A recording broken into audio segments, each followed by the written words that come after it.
Oiê, vamos falar do Enem 2024? Sejam bem-vindos a mais um vídeo, a mais uma explicação. E hoje, para poder te ajudar mais com os seus estudos para o Enem de 2024, eu vou dar aqui uma sugestão de roteiro de estudos, então, para você poder conseguir saber o que estudar para o Enem 2024 na parte de espanhol. Sim, eu sei, a parte de espanhol não é muito grande e também não é um problema que muitas pessoas queiram saber quando se fala de espanhol. Por isso que até muitas vezes eu acho que até as pessoas deixem de estudar o espanhol, até mesmo para poder ou fazer o inglês, porque já fazem um curso de inglês, ou até mesmo porque não vão realmente utilizar tanto tempo que eles poderiam estar fazendo de outra matéria para poder estudar, para responder apenas 5 questões, mas é importante a gente perceber que o espanhol tem sim só 5 questões no Enem, e que isso é uma parte interessante, porque se você quer uma boa pontuação, essas 5 questões você tem que acertar de fato. Eu sei que talvez a lista pareça muito, mas ela pode também ser, inclusive, uma boa oportunidade para você que queira ser influente, queira ser fluente no espanhol e aprender uma nova língua. O meu roteiro de estudos aqui está pensando mais ou menos na ideia de que você ou faça um ano inteiro de finalzinho de março até ou final de outubro para você poder estudar, e aí você pode escolher ou de tirar a cada mês uma semana de folga de estudos de espanhol, ou se não, você tira um mês, ou até mesmo dá para você tirar 2 meses de folga. Isso vai depender muito do quê? De como você consegue absorver o conteúdo de espanhol, ou até mesmo de como que você está andando com seus outros estudos. Então, mesmo que o mês de outubro inteiro seja só para fazer exercício, eu acho que você tem que ter um balanceamento de você estudar espanhol e estudar para as outras matérias, e também ficar um pouquinho mais tranquilo quando se fala do Enem, porque do Enem não adianta nada você ficar ansioso. Lembrando para você também que tudo que eu tô falando aqui do roteiro de estudos tá no link aqui embaixo do vídeo, ou também se você pode escanear esse código QR para poder dar uma olhada. Tem muito do que mudou desde o ano de 2023 do que eu falei, mas tem muita coisa que também não mudou. Então, tá mais ou menos a mesma coisa, mas eu acho que eu dei uma incrementada, ficou um pouquinho melhor esse ano. Então, no mês de março, você vai ficar com as partes de você poder estudar pronomes, artigos, palavras com e sem acento, falsos cognatos e como interpretar quadrinhos. Eu acho muito interessante essa última parte, porque ela vai poder te ajudar também com você poder responder perguntas não só de espanhol, mas perguntas de literatura, interpretação de texto. Então, você saber entender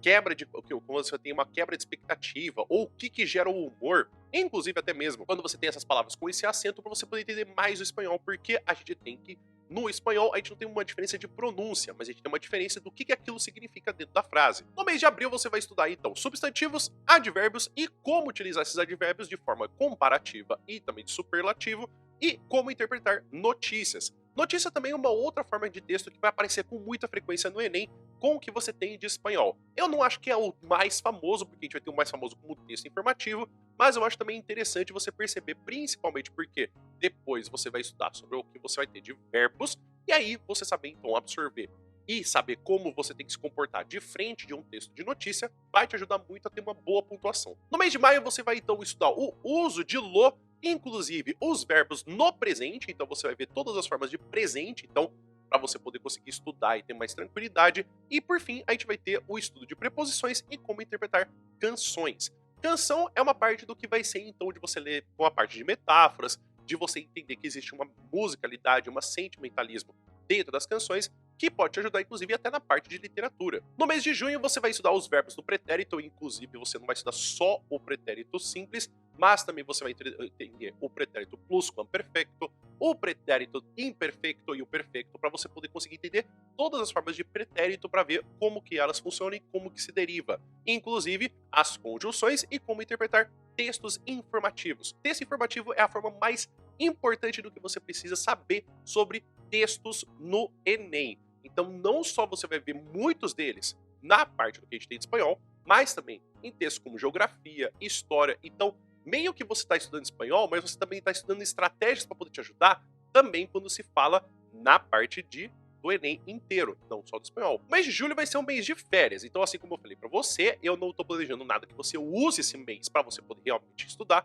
mas você pode também usar o mês de julho para você poder estudar um outro conteúdo, como por exemplo, você estudar redação, você estudar inglês, literatura, ou até mesmo de você poder ter uma relaxada ou até mesmo ver alguma outra coisa. Então aqui é mais uma sugestão e não uma regra do que você tem que realmente estudar. Inclusive o mês de julho vai ser muito interessante para você poder rever esse seu planejamento de estudos, porque pode ser que você está muito mais à frente do que você achou e você está absorvendo com muito mais facilidade.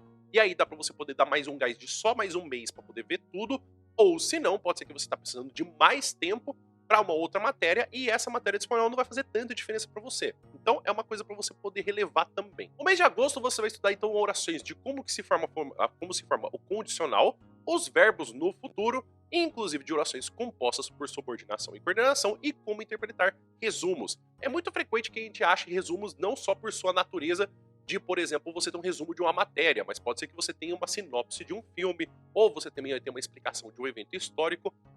Ele é quase como se fosse uma derivação do texto informativo. E no mês de setembro vamos ter então o estudo de subjuntivo, palavras polissêmicas, o uso de prefixo e sufixo e como interpretar anúncio. Então você pode ter tanto quanto cartazes, como também você pode ter propagandas de algum produto, que vai ser interessante você também saber como que se utiliza esses verbos e também a atenção que você precisa ter quando se depara com esse tipo de texto. E por fim, o mês de outubro vai ser exclusivamente para você poder responder as questões que você tem dos últimos 5 Enems. Então eu sugiro tanto que você faça as questões do Enem oficial, quanto também do Enem PPL. Isso vai ser uma forma muito boa para você poder ver não somente se você estudou e você conseguiu absorver com muita tranquilidade, ou também até mesmo que você precisa dar uma certa estudada, porque pode ser que você faça a questão e aí você veja, poxa, eu não estou entendendo muito bem como que eu coloco os verbos no imperativo. Vou ali dar uma estudada e dar uma revista. Ou se não, por exemplo, os exercícios, quando aparece que eu preciso fazer uma interpretação de quadrinho, eu estou resolvendo muito bem. Então, eu vou deixar mais tranquilo esse tópico e eu vou focar em outros que eu estou com uma certa fraqueza.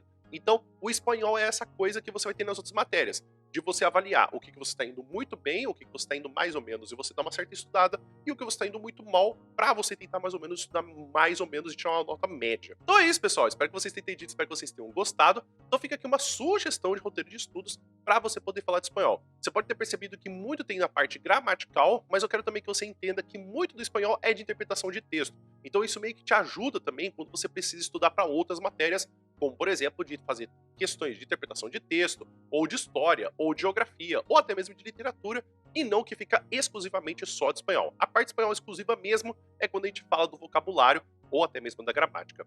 E você tem alguma dúvida, tem alguma coisa que você gostaria de perguntar? Inclusive no mês de julho eu vou fazer um outro vídeo falando de como estudar a partir de julho, para você poder conseguir estudar bem para o Enem. Escreve aqui nos comentários, por gentileza. E vale lembrar que caso você queira estudar espanhol, não só para o Enem, mas também para você estudar de forma que você possa ser fluente, tem o meu curso de espanhol também, que está no link aqui embaixo do vídeo, ou se não nesse código QR que você pode escanear e utilizar o cupom para pagar por R$40. E não só é muito bom para você poder estudar para o Enem, porque esse curso ele é vitalício. Então você pode estudar para você passar no vestibular e depois, inclusive, para você poder vir estudar comigo e falar espanhol. Lembre-se também que caso você não goste do curso, você tem 30 dias para poder pedir o reembolso completo. E caso você já queira começar a estudar então espanhol para você poder entender mais sobre o Enem, você pode já começar por essa playlist que eu falo desde o conteúdo do primeiro ano e aí eu vou desenvolvendo para depois falar depois do conteúdo do segundo ano. Mas se o seu negócio é mais você ver as questões realmente do que cai no Enem, tem essa playlist que eu resolvo questões do Enem explicando com você para você poder saber o que prestar atenção